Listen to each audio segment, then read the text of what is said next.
Bueno, cuando no tenía internet, mi esposo para vender el queso le tocaba salir más al pueblo. Ahora que hay el internet y utilizamos el WhatsApp, pues es menos, porque ya uno publica y se vende más rápido. Le agradezco al gobierno del cambio por habernos permitido tener acceso. Aquí a mi mamá le favorece, mi mamá vende más. Con dignidad cumplimos. Gobierno de Colombia.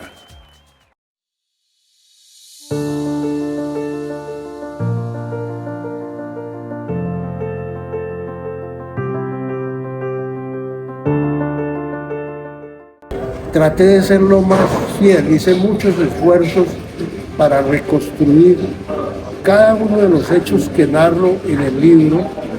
Es parte de una recuperación muy importante de la memoria y por eso tuve que hablar con muchas personas, reconfirmar horas, momentos, días, años, que es lo que permite que se pueda recuperar una memoria con un alto porcentaje de fidelidad. No es una interpretación subjetiva, no es una investigación académica, es simplemente el reflejo de la reconstrucción de la memoria, que en ese sentido permite que uno se ciña a la verdad, a la realidad de los hechos que le tocó vivir.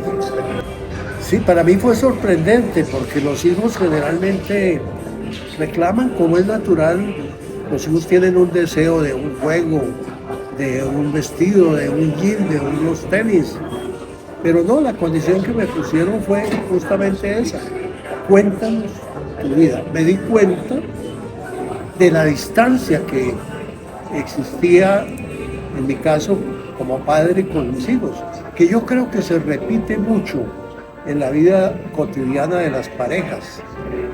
Las exigencias de la cotidianidad muchas veces lleva a que ni uno le indague a los hijos, ni los hijos le indaguen a uno sobre la riqueza de la vida, porque todos como seres humanos tenemos momentos muy provechosos, muy útiles, y eso se pierde. Eso también es parte de la memoria, solo que en este caso, como ellos ya de mayores se enteraron de que yo militaba en una organización clandestina en armas, pues se interesaron más todavía para que les contara todos esos sucesos que para ellos también han sido sorprendentes. Para ellos, digamos, ha sido una sorpresa que su padre haya tenido momentos difíciles, momentos de alegría, momentos de afecto también muy profundos, pero momentos que finalmente nos lleva a pensar que pudieron haber perdido a su padre en un determinado momento de este relato y de esta historia. Alguien me preguntó que cuándo había empezado a escribir el libro, que cuánto tiempo había durado escribiendo el libro. Le dije 60 años, porque si no hubiera vivido la vida que viví, no lo hubiera podido escribir. Pero ya el hecho material, físico, de sentarme al computador, de ponerme a escribir, eso fue hace más o menos unos 5 años, desde el año 2020, más o menos por la época de la pandemia. El curso de análisis de datos de Google, facilitado por Cenatic del Ministerio TIC, me dieron una ventaja enorme en mi formación académica. Es increíble saber lo fácil que es integrarse a este mundo. Agradezco mucho al Ministerio de las TIC por estas oportunidades e invito a los jóvenes que quieran hacer parte del mundo tecnológico a tomar la iniciativa y empezar con los cursos de Cenatic de Mintic. Con dignidad cumplimos. Gobierno de Colombia. Realmente, no sé, voy a decir una cosa que pareciera un poco pretenciosa, pero no hace parte de mi manera de ser. Pero debo de señalar que desde muy niño sentí como la necesidad de un compromiso, y me surgió lo que se llama una vocación. Era muy sensible frente a las situaciones, digamos, de necesidades de la gente. Tal vez no narro con suficiente detalle un episodio que en la primera versión sí estaba, pero que fue corregido después. Y es cuando salíamos a la plaza, cuando yo tenía 5 años, llegaban de Pacho, de toda la provincia de Río Negro, campesinos perseguidos por la violencia, llegaban con sus vestidos de tierra caliente y nosotros salíamos, los niños, entrábamos a nuestras casas, sacábamos las cobijas, sacábamos comida y se la dábamos a esos campesinos que nos dejaban alrededor de la plaza de mercado. Yo me acuerdo que organicé a niños de mi edad para que cada uno organizáramos una especie de frazada que contuviera unos alimentos, unos zapatos viejos, una ropa vieja, vestidos. Era en últimas una sensibilidad de compromiso hacia los que más necesitaban. Y desde esa época muy niño sentí esa necesidad de servicio, de compromiso con la causa de las personas que necesitaban resolver problemas. Y ahí fue construyéndose una vocación de servicio. Y eso de alguna manera explica que yo haya abandonado una vida próspera cuando doy el paso para vincularme definitivamente a una organización armada. Yo era una persona económicamente próspera, tenía mi oficina, mi familia tenía unas empresas prósperas, con varias personas que trabajan al servicio nuestro. Todo eso lo abandoné y todo eso se perdió, porque mi familia tuvo que salir del país precisamente por la persecución que se vino después de que trascendió mi vinculación al M-19. Entonces, digamos, también hay que entender que las vocaciones muchas veces traen consecuencias dolorosas para el entorno familiar, como fue en mi caso. Pero ese es el sentido, de alguna manera, del sacrificio que acompaña causas de compromiso, en este caso de compromiso social y de compromiso político con causas populares y democráticas. Con la pregunta, Jonathan, en realidad recoges de manera sintética toda una experiencia de vida. Yo creo que para la generación mía, esas 3 etapas fueron necesarias. ¿Por qué? Porque teníamos un sistema político con muchas limitaciones democráticas. Se reclamaba, el bipartidismo liberal conservador se reclamaba democrático, pero ¿qué era lo que teníamos en la vida cotidiana? Teníamos mucha marginalidad, teníamos un 85% de población con pobreza extrema, teníamos un proceso de migración del campo hacia la ciudad, sin capacidad en las ciudades de recepcionar a esa población, y por eso el crecimiento de los barrios de invasión, de los barrios marginales en las ciudades, que fue lo que dio lugar en un principio al Eber rebelde, que experimenta lo que sucedió el 19 de abril de 1970, y ahí constató otra gran debilidad de la democracia, que fue la falta de respeto, tal vez al principio democrático más importante que tiene una sociedad, que es respetar el triunfo electoral. La expresión electoral de los ciudadanos es un mecanismo no violento para construir democracia, y eso se irrespetó. Eso llevó a que el Eber rebelde progresivamente se volviera un Eber en armas, que hiciera parte de un movimiento armado. Ese origen de esa decisión por las armas tiene un origen democrático.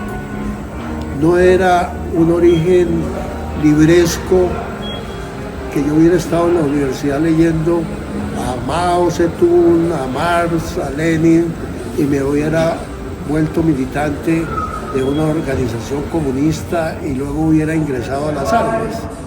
No, mi experiencia fue auténticamente derivada de unos hechos democráticos que explican también por qué el Eber en armas progresivamente empieza a migrar hacia el Eber de la democracia, porque pertenecíamos a una generación que buscaba que predominara la convivencia democrática. Ese es el pensamiento de Jaime Bateman. Por eso Jaime Bateman abandona a las FARC, porque se da cuenta que lo que allí había era la utilización de las armas para imponer, digamos, unos dogmas en la sociedad, para imponer unos esquemas que no correspondían al sentimiento de los colombianos, a ese buen vivir que deseamos permanentemente los colombianos, a esos colombianos que somos amigos de las festividades, del fútbol, de las fiestas, de la reunión familiar. Eso lo acaban los dogmas.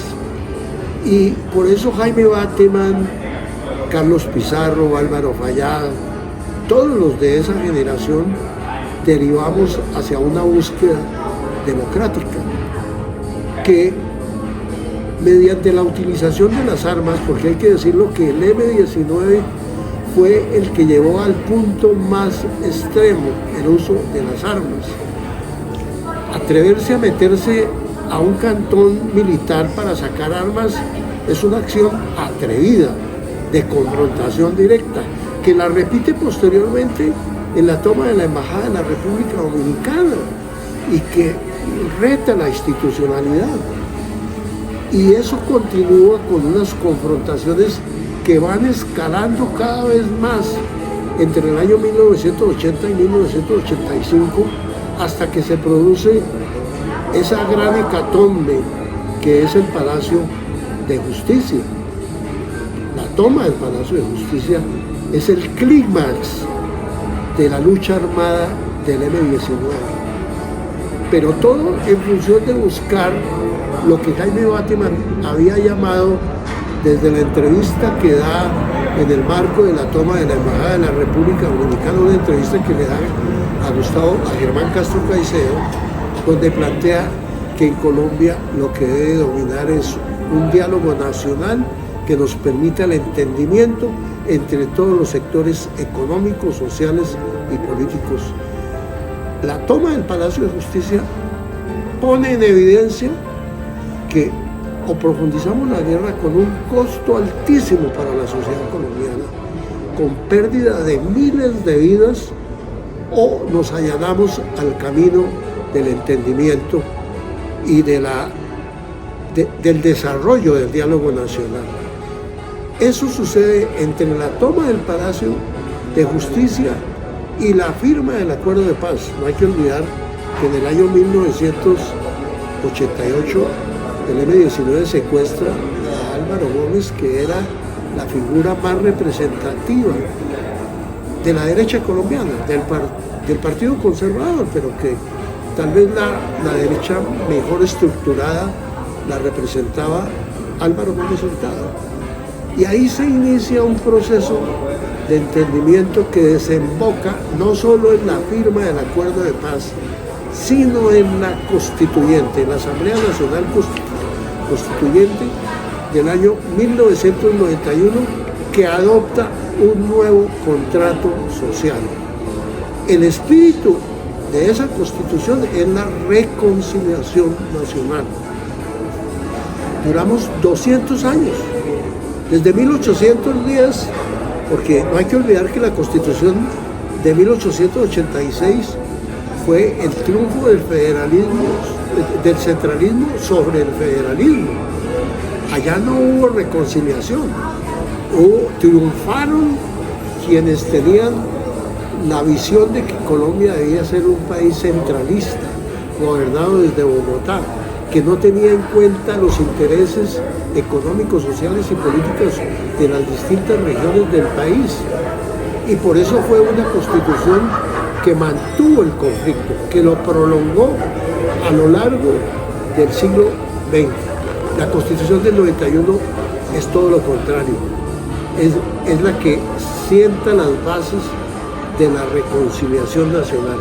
Y miren lo importante de esto, es que el valor ético, el valor moral detrás de la reconciliación es la convivencia, es la posibilidad de que podamos convivir, es la posibilidad de que podamos concertar, es la posibilidad de que podamos construir juntos.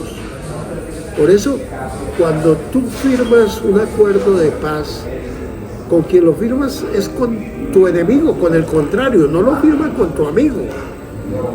Y el gran valor de la Constitución de 1991 es ese, que nos reconcilió. Hay que decirlo con toda claridad, en esa Constitución se adoptaron 80 artículos de contenido social. ¿Cuántos se han desarrollado esos artículos? 2 o 3 o 4 artículos de una manera muy tímida. La tutela, el tema de la salud muy precariamente, porque no se ha podido desarrollar a fondo, el tema de la educación muy parcialmente, incluso en el actual gobierno los estudiantes han tenido algunas dificultades, por ejemplo con lo que pasó con el ICETEX, cuando teníamos la oportunidad de desarrollar a fondo el contenido social de la Constitución del año 91. Por eso me parece que después de ese hecho, que es un hecho histórico, y que el país, no me refiero únicamente a sectores de izquierda, me refiero a sectores del Partido Liberal y del Partido Conservador, que no entendieron la importancia de la reconciliación y fueron construyendo los elementos de una polarización en los últimos 20, 25, 30 años. Por eso este momento que vive el país es muy importante, porque yo creo que lo que ha aflorado en este momento es la incapacidad de todas las fuerzas políticas, de todos los modelos políticos, de izquierda, de centro, de derecha, la imposibilidad, o mejor, la incapacidad para dar respuesta a las exigencias de la mayoría de los colombianos. ¿Qué quiere decir eso? Que la política entró en crisis, y no la política de izquierda, ni la de centro, ni la de derecha, toda la política. ¿Qué necesita Colombia en este momento? En mi opinión, necesita innovar la política. No necesita polarizar, no necesita el odio, porque si no ahí vamos a seguir profundizando la confrontación, la violencia, la guerra, y eso no lo quiero para mis hijos, ni lo quiero para mis nietos, ni lo quiero para los 52 millones de colombianos. Todos tenemos que trabajar por oxigenar la política, por innovar.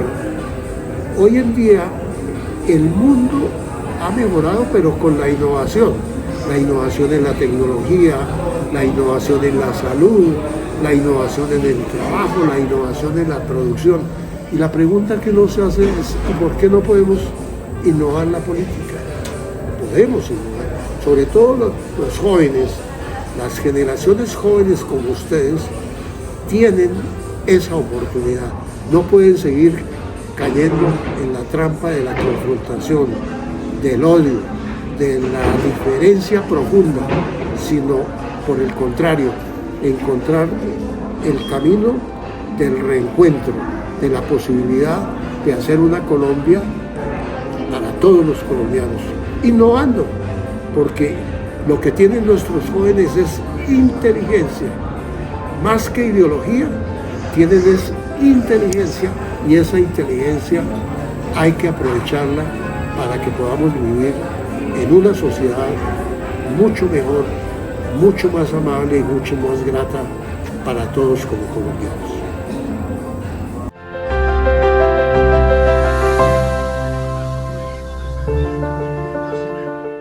La conectividad nos ha ayudado a desarrollar el proyecto de invernadero digital y pudimos desarrollarlo, ya ponerlo a la práctica. Fue el beneficio más grande que nos pudieron dar. Gracias a esta conectividad podemos hacer estos proyectos. Ha sido un boom en sus vidas, fortalece lo que es nuestro nivel intelectual. La conectividad y la educación cambian vidas. Una satisfacción del deber cumplido con los estudiantes gracias a todas estas herramientas que nos ha dado el gobierno. Con dignidad cumplimos. Gobierno de Colombia.